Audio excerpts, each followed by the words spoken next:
Why is that important?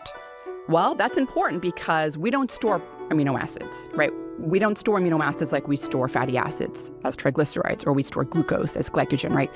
The major source of our amino acid storage tank, so to speak, is our skeletal muscle tissue. And you don't want to be pulling from that skeletal muscle tissue to get amino acids every day. Why do we need amino acids every day? Because everything in our body requires proteins. Proteins are doing all the work in our body, and proteins are made up of amino acids.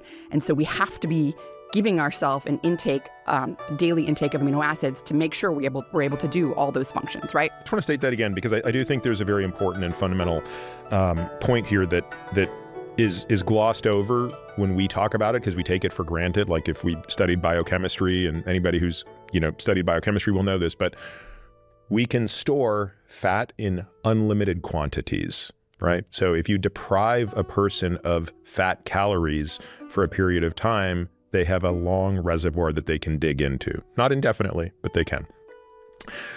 We can store carbohydrates. Now, we can't store them quite as much because, we only have so much glycogen we can store in the muscle and in the liver. But when we break down fat, we keep making the substrate to actually make glucose, so we get into a nice little rhythm. But to your point, the only place that an amino acid sits in residence in our body is in the muscle.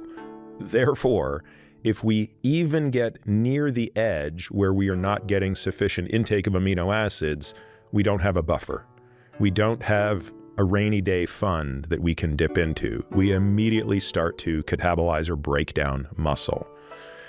Now, I don't think we have to make the case that that's a bad idea, but for the sake of completeness, we should state there is not really a single scenario I can think of that is clinically relevant where it would be desirable to give up muscle mass. Maybe if you're Mr. Olympia, you can sacrifice muscle mass. But for you and me, and I think everybody listening to us, giving up muscle mass because we are falling short on our protein intake would be a strategic error and an unforced error. Exactly. For short-term and long-term health. So, I think that's pretty clear.